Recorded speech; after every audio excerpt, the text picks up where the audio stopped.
Thanks for joining us. When we set out on our roadmap to freedom a few months ago, we were determined to make progress that was cautious but irreversible.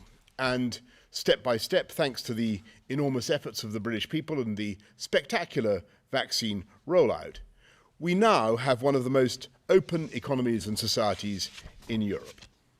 And as we've always known, and as the February roadmap explicitly predicted, this opening up over the last 3 steps has inevitably been accompanied by more infection and more hospitalisation, because we must be clear that we cannot simply eliminate COVID. We must learn to live with it. And with every day that goes by, we're better protected by the vaccines and we're better able to live with the disease. Vaccination greatly reduces transmission, and 2 doses provide a very high degree of protection against serious illness and death. But there are still millions of younger adults who have not been vaccinated, and sadly, a proportion of the elderly and vulnerable may still succumb even if they have had 2 jabs. And that's why we're so concerned by the Delta variant that is now spreading faster than the 3rd wave that was predicted in the February roadmap. We're seeing cases growing by about 64% per week, and in the worst affected areas, it's doubling every week. And the average number of people being admitted to hospital in England has increased by 50% week on week and by 61% in the northwest, which may be the shape of things to come, because we know the remorseless logic of exponential growth. And even if the link between infection and hospitalisation has been weakened, it hasn't been severed. And even if the link between hospitalisation and death has also been weakened, I'm afraid numbers in intensive care, in ICU, are also rising. And so we've obviously faced a very difficult choice. We can simply keep going with all of step 4 on June the 21st, even though there is a real possibility that the virus will outrun the vaccines and that thousands more deaths would ensue that could otherwise have been avoided. Or else, we can give the NHS a few more crucial weeks to get those remaining jabs into the arms of those who need them. And since today, I cannot say that we have met all our 4 tests for proceeding with step 4 on June the 21st, I think it is sensible to wait just a little longer. By Monday the 19th of July, we will aim to have double jabbed around 2/3 of the adult population, including everyone over 50, all the vulnerable, all frontline health and care workers, and everyone over 40 who received their first dose by mid-May. And to do this, we will now accelerate the second jabs for those over 40, just as we did for the vulnerable groups, so they get the maximum protection as fast as possible. And we will bring forward our target to give every adult in this country a first dose by the 19th of July. That is, including young people over the age of 18, with 23 and 24-year-olds invited to book jabs from tomorrow, so we reduce the risk of transmission among the groups that mix the most. And to give the NHS that extra time, we will hold off step 4 openings until July the 29th, except for weddings that can still go ahead with more than 30 guests, provided social distancing remains in place, and the same will apply to wakes. And we will continue to pilot events such as Euro 2020 and some theatrical performances.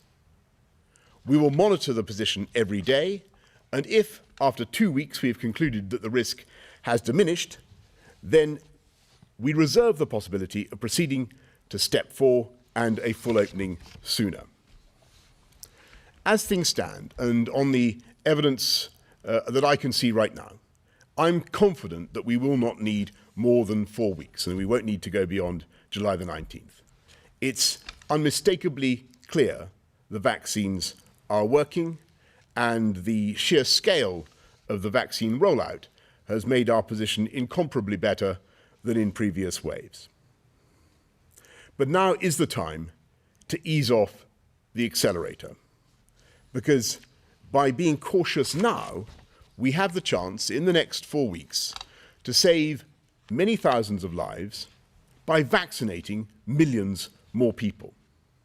And once the adults of this company have been overwhelmingly vaccinated, which is what we can achieve in a short space of time, we will be in a far stronger position to keep hospitalizations down, to live with this disease, and to complete our cautious but irreversible roadmap to freedom. Thank you very much. I'm now going to hand over to Chris to do the slides. Thank you, Prime Minister. First slide, please. So the slides are arranged around the 4 tests which Minister set at the beginning of the roadmap. The first test is that the vaccine deployment programme continues successfully. And I think everybody in the country knows that both first vaccinations and increasingly rapidly second vaccinations are progressing very effectively thanks to the work of the NHS, volunteers and many others. So this test has been met, and we expect the rates to continue to be good as the Prime Minister has laid out. Next slide, please.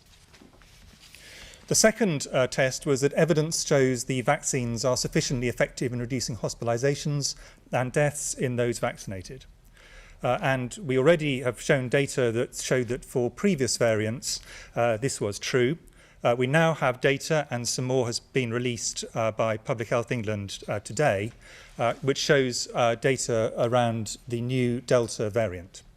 Now, what has been talked about in the press, for people who've got symptomatic disease or could get symptomatic disease, 1 dose of the vaccine does provide some protection, but you do need 2 doses of the vaccine to provide a strong degree of protection. But once you have 2 doses, there is somewhere between a 76 and 84% reduction in symptomatic disease. Next slide, please. The news is even better for the protection that these vaccines provide for people against severe disease. And in terms of hospitalizations, the data so far, real life data from here in the UK, show that there is a very good reduction in hospitalizations from the new Delta variant after both 1 and 2 doses of the vaccines. So after 1 dose, between a 57 and 85% reduction, and after 2 doses, somewhere between 85 and 98% reduction in hospitalisation. So not complete protection, but very substantial protection after these. Again, it reinforces the absolute need to get the second dose of the vaccine. So in terms of is this dose this effective, the data there are very encouraging indeed. Next slide, please.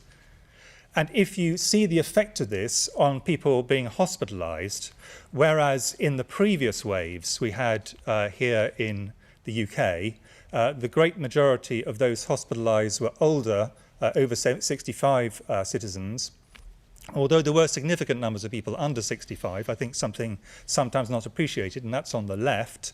What we now have is that the majority of those going into hospital are now from younger groups, under 65, partly because this is the group in which this is spreading, and it always starts off spreading in the youngest groups, but largely we think because the vaccines are providing a lot of protection now for older citizens. But it is not complete, and as you can see, even in those over 65 in which double vaccination is already in place, there are still some hospitalizations, but the ratios have completely reversed.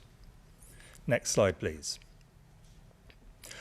The third test is that infection rates do not risk a surge in hospitalizations, which would put unsustainable pressure on the NHS.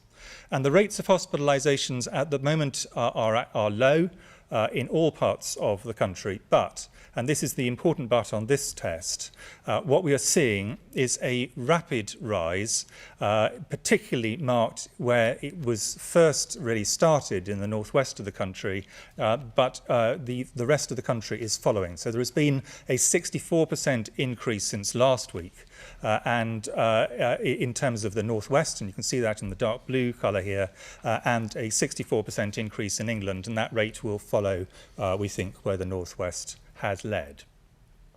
Now, these numbers are still relatively small, and if you're doubling from 50 to 100, 100 to 200, the numbers are still relatively modest compared to the capacity of the NHS. But several doubling times, relatively small number of doubling times, and you start getting to really quite large numbers. If you're doubling up from 1,000 to 2,000 or 2,000 to 4,000 over less than 2 weeks, clearly things can take off very rapidly. Next slide, please. And although the dark colours here on this map are where the rates of increase are greatest, but anywhere that is shaded in yellow or orange colours or dark brown, rates are increasing. Where they're in green, rates are decreasing. And you can see in this map that the increase in the new variant is occurring across the whole country. Next slide, please. The key question is, what does this do to hospitalisations? And as has been said repeatedly and rightly, the link between people getting an infection and being hospitalised has been substantially weakened. A much smaller proportion of those infected are going into hospital, but it has not been completely stopped. And what you can see here is that in terms of hospitalisations, again, there has been a 61% increase in hospitalisations since last week in the northwest, and a 50% increase across the country as a whole, but we expect that will probably accelerate. So there is the hospitalisations are following, but with a delay, the number of cases. So although we do not think an immediate overwhelming of the NHS is likely, if this continues on an exponential path, and in particular, if that then accelerated further due to further loosenings, then we would run into trouble in a relatively small number of doubling times. Next slide, please. So the final test, and really this has been led up to by the things that have happened previously, is, has our assessment of the risks been fundamentally changed by new variants of concern?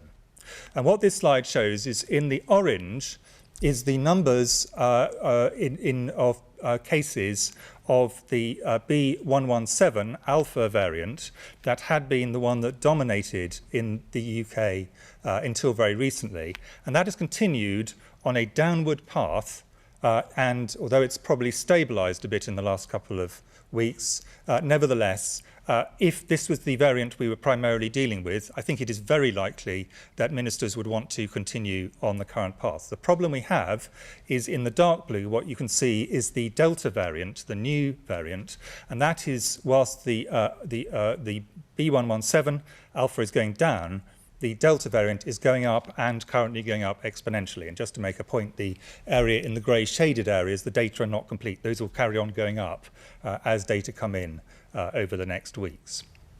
So this is the reason why the assessment of risk has fundamentally shifted. At the end of the period that the Prime Minister was talking about, we will have a situation where a much higher proportion of people have been double vaccinated or vaccinated. We're coming up to the school holidays. We all want to stress that at that stage, rates will be higher than they are at the moment. But the next 4 weeks will reduce significantly the risk of a very high peak, which could cause significant problems in terms of pressure on the NHS and all the knock-on effects of that, and direct deaths from COVID. Thank you very much. Thanks very much, Chris. Patrick, anything to add to that at this stage? OK, fine. Thank you. Let's go to members of the public for their questions. Andrew in Worthing. Hello.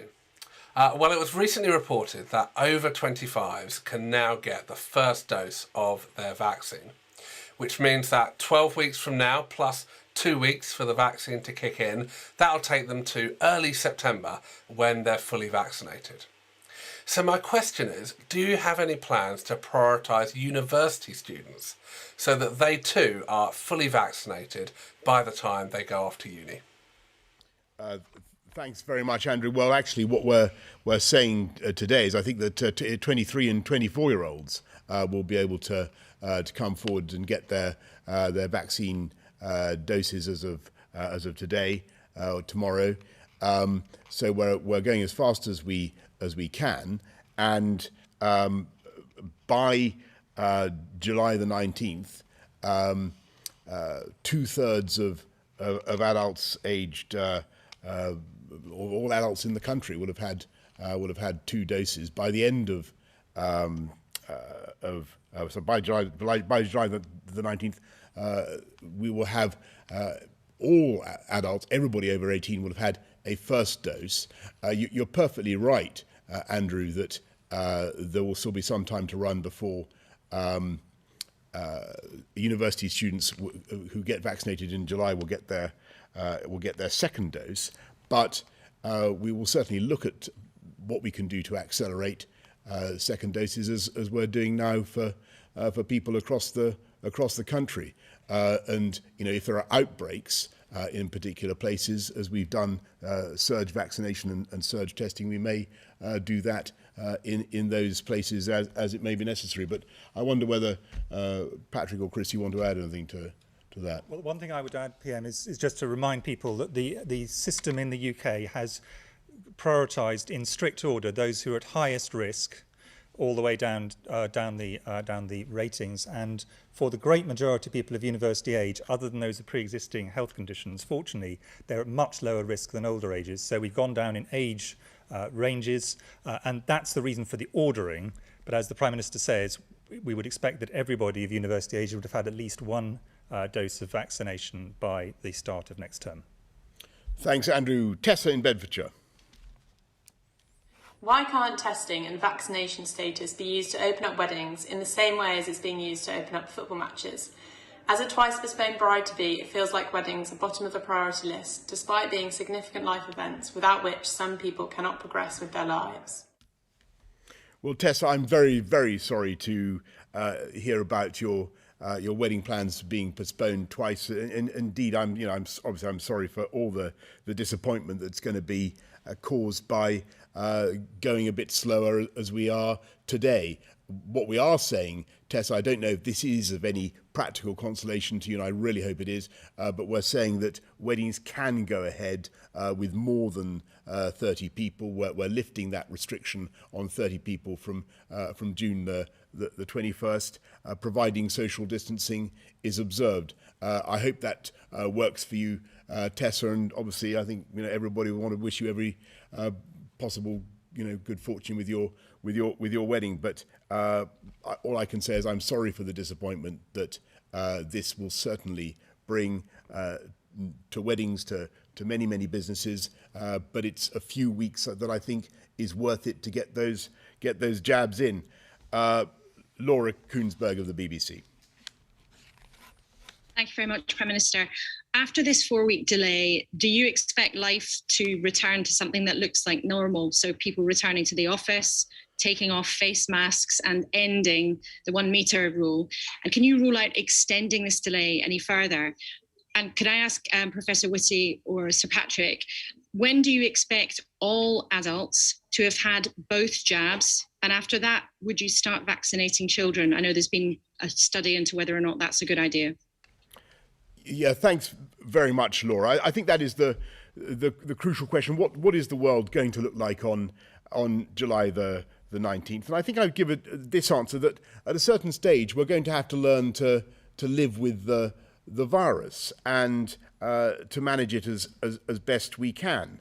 And what we're trying to do now by this delay is to reduce the current surge, and we think we can do that, and we think that a 2-week delay would make a substantial difference, and a 4-week delay we think would make even more of a difference in reducing the overall number of deaths, and that's why we're doing it. And at the end of that period by July the 19th, we do think that we will have built up a very considerable wall of immunity around the whole of the population. And at that stage, Laura, on the basis of the evidence that I can see now, I'm confident that we will be able to go forward with the full step 4, the full opening.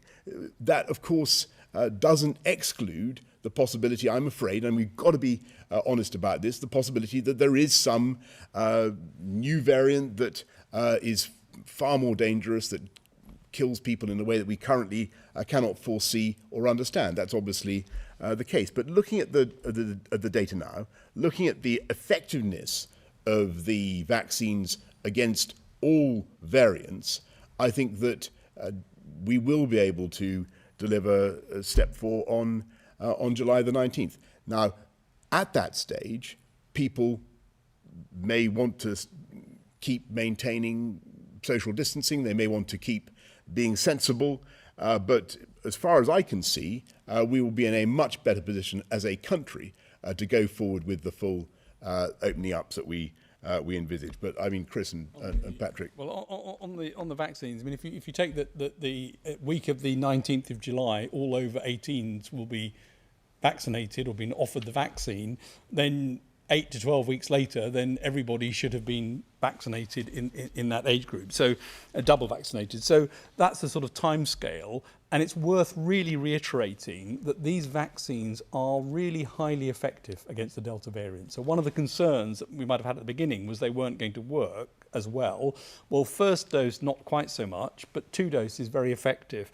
And by getting to both more people over the age of 40 double vaccinated, which protects those most likely to end up in hospital or get seriously ill, and giving all over 18s 1 dose, that will reduce spread, because the single dose will put up another barrier to spread amongst the age group most likely to spread, because they have more social contact. So I think that's a sort of double protection that should be in place over the next few weeks. And then on the question specifically on children, I think as we've said several times before, the key thing with children is safety. We know that the risks in terms of physical disease to children, other than some children with significant pre-existing problems of physical health, are much, much lower than for adults. So you wouldn't want to vaccinate unless a vaccine was very safe, and vaccines are now being licensed in some countries, and we're accruing safety data on the safety of these vaccines in children. And there are 2 possible reasons you would want to vaccinate children potentially, but with caution, and this is the point I'm trying to stress. The first would be those groups who actually are at high risk of COVID, and I think JCVI will be bringing forward advice on this about which are the groups they think are at particularly high risk of COVID, and those children specifically should be vaccinated to reduce the risk of them having severe disease and, in very, very, very small number of cases, but does happen, mortality. But the wider question is around also the effect on children's, particularly education, and is the multiple disruptions that might happen going to have a very negative impact on their life chances, including the effect it will have on long-term risk of physical and mental ill health. And this is going to be a decision that will have to be based on the data we have available. But at the moment, the big priority, as the Prime Minister has said, is getting through all the adults down to 18, making sure they're vaccinated and then double vaccinated. Thanks very much, Laura. Carl Dinnan, ITV News.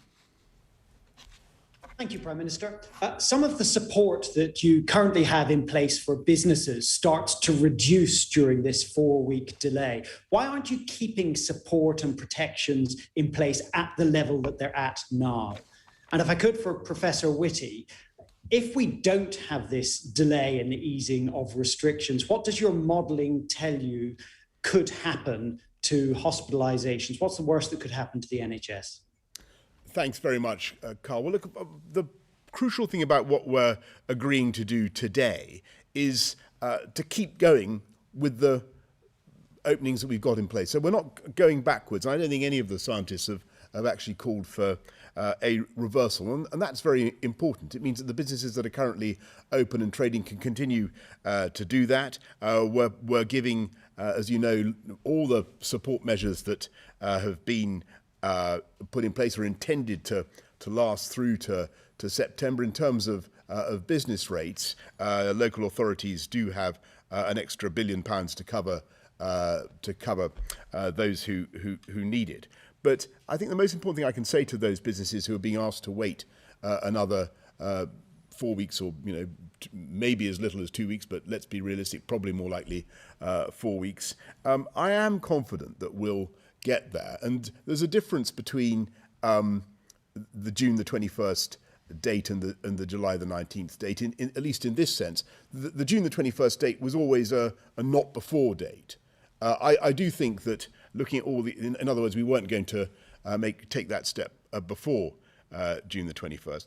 But looking at the data that I can see now, looking at the scale of the vaccine rollout, I'm pretty confident that July the 19th will be, as it were, a terminus date, and that we'll be able to take things forward from there. Sorry, Chris. No. The question in terms of, you addressed it to me, the question really on the modelling will be to Patrick, but I will just do a preamble on that to make 2 points. One of which is that whatever rate of increase we're seeing now and would see over the next few weeks would be significantly increased if we took the next step, because it means a lot of mixing of households that are unrelated indoors. That fundamentally is what the next step is about. So whatever rate it is will go faster if, and potentially quite significantly faster, were the next step taken over this period. And the second thing is to reiterate, just to make sure everyone is aware that we all agree on this, and not just on this panel, but across the whole of people who've looked at this, is no one thinks at the end of the 4-week delay, the risk is gone. There will still be substantial numbers, there will be substantial numbers in hospitals, and sadly there will be some people who will go on to die of this. The question is a matter of balance. What are the things which is in a sense reasonable to do to eliminate avoidable mortality and overwhelming of hospitals over the short term, where if people died, it's not just a death delayed, it's a death completely averted? And what are the things where actually at a certain point you say probably we've done most of the things that we reasonably can, given that we will have to live with this virus, which will continue to cause severe infections and kill people for the rest of our lives? Where does the balance lie? Yes, Patrick. Well, so as Chris said, this is a virus that's going to be with us forever. If you look back and look at the increases we're seeing now in hospitalisations, in people on ventilators, if we didn't have the vaccination we've got, we would be looking at a question of, is more lockdown needed? That's not where we are. We're at a position now where we're in a race against the virus, and the vaccines need to get ahead of it. And if you're in a race with somebody, you don't suddenly assist them in putting the afterburners on so they can outpace you. And so that's really what we need to do, is to make sure we get the vaccines in. And as Chris said, the 4-week delay should reduce the peak, whatever it would be, by something between 30 and 50%. So that's the sort of gain you get from the 4 weeks. And actually, it's not very obvious that you get much more gain from going on longer than that at the moment. So it looks like quite a good length of time. You get the 3 advantages: over 18 single dose, many more people double dosed, and close to the school holidays, with the effect that that has to also take the pressure off. And that should, between them, significantly reduce the peak. But there will be an increase in numbers, and there will be an increase in hospitalisations, because that's what happens when there's more mixing. Thanks very much. Tom Harwood, GB News. Thank you, Prime Minister. We've heard a lot about how we want this roadmap to be completely irreversible, and that after 4 weeks, hopefully, all those restrictions are gone and don't come back. But we also know that in the winter, in the late autumn, these diseases can spring up again pretty naturally. They can get pretty nasty. The Health Secretary has previously spoken about a plan for booster jabs in the autumn. And I was wondering, when are we going to get to see that plan? When can the media and the scientific community helpfully scrutinise and help out with that plan? And when will those jabs be going into people's arms in the autumn to avoid these restrictions ever coming back again? And then just one extra question to the scientists, given that we know that this sort of nasty variant is spreading much more pervasively among young people, are we considering at all opening up again that excellent Oxford AstraZeneca vaccine to the under 40s? That's an excellent question. I'll leave Chris and Patrick to deal with. But on the irreversibility of the the roadmap. And you're quite right, Tom. Of course, I mean, we're seeing a surge now. As I said earlier on, we're seeing more hospitalizations. We're seeing continued deaths, although the numbers are very, very greatly reduced. And we must be realistic, as we said at the beginning of the roadmap and throughout, that people very sadly will continue to lose their lives to this disease. So we will have a booster program for vaccines, and we'll be setting that out very soon, and you can expect the Health Secretary to set out how and when we'll be doing that, and which groups will be coming forward first. And we'll obviously the JCVI will be studying that and producing a timetable. But the objective is, as I've said, to be irreversible, to avoid more lockdowns of the kind that we've seen. And as things stand, I can't see a reason to do that. Though there will, as everybody has said, be further surges of the disease. Do you want to go on Astra for under 40? Astra for under 40s?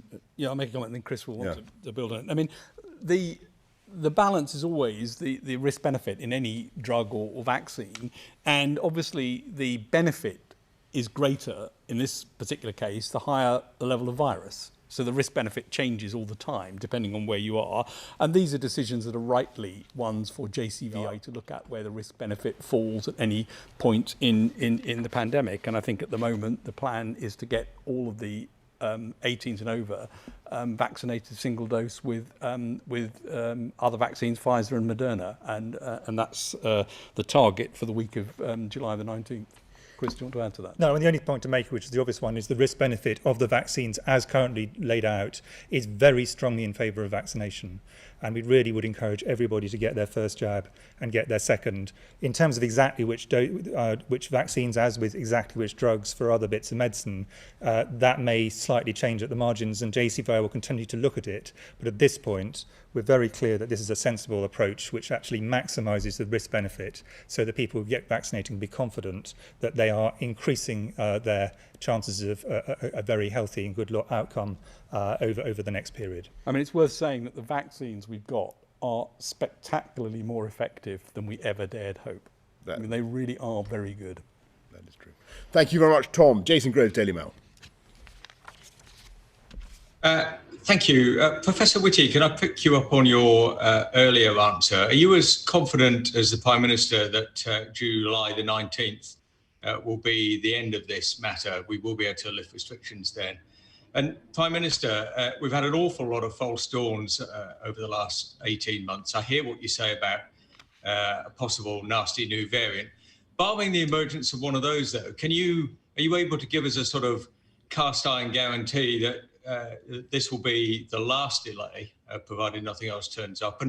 And finally, what would you say to Andrew Lloyd Webber, who says that you're bankrupting a sort of critical and irreplaceable industry? There's plenty of other people in his position too. Do they factor at all in your calculations when making decisions like this? Thanks, Jason. Look, of course they do. And I've got colossal admiration for Andrew Lloyd Webber. The entire theatre sector is one of the great glories of this country. And, you know, it's broken everybody's heart to see what we've had to go through. And I bitterly regret the fact that we must be cautious again now. And actually on Cinderella and Lord Lloyd Webber's latest production, I think we're in talks with him to try to make it work, and we'll do whatever we can to be helpful. As I said earlier on, there are some pilot events that we hope will be able to go ahead even in the next 4 weeks. And as for your question about, can I give a cast iron guarantee that there won't be further delay on the basis of what we can currently see? Well, all I can say is, on the basis of what we can currently see, I am confident that, as I said, July 19th will be a terminal date, not a not before date. But that is on the basis of the evidence currently before us. We have reasons to be confident, looking at the scale of the vaccine rollout, looking at the as Patrick was saying, looking at the levels of protection they give. And in terms of your question to me, actually, I completely agree with the Prime Minister's answer, and I'm sure Sir Patrick would as well. Thank you. Thanks very, very much. Jim Pickard, Financial Times. Prime Minister, one area of major public confusion at the moment is what to do about the summer holidays and whether to take them abroad. Grant Shapps, the Transport Secretary, has said people don't have long to wait for their summer breaks abroad. Other ministers, such as George Eustace, the Environment Secretary, have encouraged people to stay at home. Which of these contradictory pieces of advice would you recommend? And on a sort of related question, it's increasingly clear that many industries will still be struggling by the end of the summer, such as aviation and hospitality. Is there any situation in which you can see the furlough scheme and other major business support schemes continuing beyond their current end date, the cliff edge at the end of September? Jim, thanks very much. Well, it follows from what we've all been saying about July the 19th